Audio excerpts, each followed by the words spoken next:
పూర్వ పాత్రికేయులకు నమస్కారం.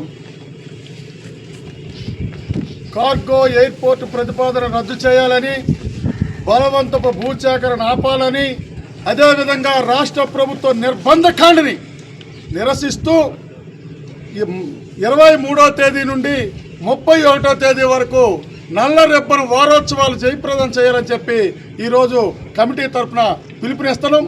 ప్రతి గ్రామంలో కూడా నల్ల బ్యాటరీలు ధరించి ఈ ప్రభుత్వానికి వ్యతిరేకంగా, కార్గో ఎయిర్పోర్ట్కి వ్యతిరేకంగా, బలవంత భూసేకరణ వ్యతిరేకంగా పెద్ద ఎత్తున ఎక్కడికక్కడ నిరసనలు చేయాలని చెప్పి పిలుపునిస్తున్నాం. ఈరోజు కేంద్ర పౌర విమానయాన శాఖ మంత్రి రామ్మోహన్ నాయుడు గారిని ఒక ప్రశ్న అడుగుతున్నాం. ఇది ప్రజలు అడుగుతున్న ప్రశ్న. తరతరాలుగా వారసత్వంగా వస్తున్న సంపదని, ప్రజల సంపదని ఇవాళ కార్పొరేట్ కంపెనీలు కట్టబెట్టే హక్కు మీకు ఎవరు ఇచ్చారు అని చెప్పి ప్రజలు అడుగుతున్నారు. దానికి మీరు సమాధానం చెప్పాలని చెప్పి రామ్మోహన్ నాయుడు గారిని మేము ప్రశ్నిస్తున్నాం. అంతేకాదు, ఆ గ్రామాల్లో మాకు కార్గో ఎయిర్పోర్ట్ వద్దని నిరసన ప్రదర్శనలు చేస్తామంటే ఆ గ్రామాల్లో పెద్ద ఎత్తున నిర్బంధాలు ప్రయోగించి పోలీసు పర్మిషన్ లేకుండా ఎవరైనా ఏదైనా చేస్తే బెదిరింపులు చేయించి ఇదేనా నువ్వు చెప్తున్న ప్రజాస్వామ్యం అని చెప్పి రామ్మోహన్ నాయుడు గారిని అడుగుతున్నాం. మీరు ప్రతిపక్షంలో ఉండేటప్పుడు ప్రజాస్వామ్యం కోసం బేల అరుపులు అరుస్తావా?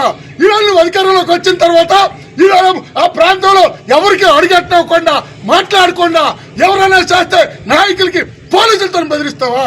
ఇదా నువ్వు చేసిన ప్రజాస్వామ్యం? ఇదా నువ్వు ప్రజల మనిషి అని ఈ సందర్భంగా ప్రజల తరపున మేము ప్రశ్నిస్తున్నాం. అంతేకాదు, ఈరోజు ఎన్నికలకి ముందు ఎన్నికల్లోనూ ఈ పలాస గడ్డ మీదకి వచ్చి మేము జీడి రైతులకి గిట్టుబాటు ధర ఇస్తాం, మేము జీడి పార్టీ ఏర్పాటు చేస్తాం, మీకోసమే మేము ఉన్నామని చెప్పినాం. ఈరోజు అధికారంలోకి వచ్చిన తర్వాత ఏం చేస్తాం? జీడి మొక్కల గిట్టుబాటు ధర లేదు. లక్షలాది జీడి మొక్కల్ని ఇవాళ నరికేయడానికి ప్రయత్నం చేస్తున్నాం. ఇవాళ లక్షలాది జీడి మొక్కల్ని ఇవాళ మొక్కలు నరికేస్తే పర్యావరణకి ముప్పని మీకు తెలియదా అని మేము ప్రశ్న అడుగుతున్నాం. లక్షలాది మొక్కలు నడితే ఇవాళ శ్రీకాకుళం జిల్లాకి రక్షణ ఉంటుందా అని మేము అడుగుతున్నాం. ఇది మీకు తెలీదా? ఇది మీకు తెలీదా? ఇదేనా మీరు చేస్తున్న అభివృద్ధి? ఇదేనా మీరు చేస్తున్న అభివృద్ధి? గిట్టుబాటు ధర ఇవ్వనాలు ఇవాళ జీడి చెట్లు నేను నరికేస్తున్నా. 3 సార్లు ఎంపీగా, ఒకసారి కేంద్ర మంత్రిగా మీరు అయినారు. ఈ రోజు ఈ జిల్లాలో పెండింగ్ ప్రాజెక్టులనే 10 పైసలు ఈ జిల్లాకు మీరు తీసుకొని వచ్చినారా? పెండింగ్ ప్రాజెక్టులు పూర్తి చేస్తే ఈ జిల్లా విస్తారమైన అభివృద్ధి అవుతుంది. 2 పంటలకు నీరిస్తే కోట్లాది రూపాయల ఆదాయం వస్తుంది. వ్యవసాయ ఆధార పరిశ్రమ, అదే అభివృద్ధి అంతే. కార్పొరేట్ కంపెనీలకు భూములు కట్టబెట్టేస్తే అభివృద్ధి కాదు అని చెప్పి సందర్భంగా చెప్తున్నాం. ఈ ఉత్తరం అభివృద్ధి చెందంటే జీడికి గిట్టుబాటు ధర, జీడికి గిట్టుబాటు ధరిస్తే విస్తారంగా జీడి పంటలు పండుతాయి. జీడి పంటలు పండితే జీడి ఆధార పరిశ్రమలు వస్తాయి. దీని మీద ఇప్పటికే 50,000 మంది పరిశ్రమ కార్మికులను, ఇంకొక 50,000-60,000 మందికి ఉపాధి దొరుకుతుంది. నువ్వు ఎందుకు అట్లాంటి పంచాయి అని చెప్పి మేము అడుగుతున్నాం.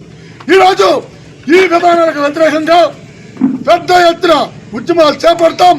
ఆ ప్రజలు చేస్తున్న పోరాటానికి ప్రజలంతా సంఘీభావంగా ఉన్నారు, ప్రజలంతా అండదండలతో ఉన్నారు. ఈ పోరాటాన్ని ఎన్ని నిర్బంధాలు ప్రయోగించినా సరే పోరాటాన్ని ముందుకు తీసుకెళ్తామని చెప్పి హెచ్చరిక జారీ చేస్తాం.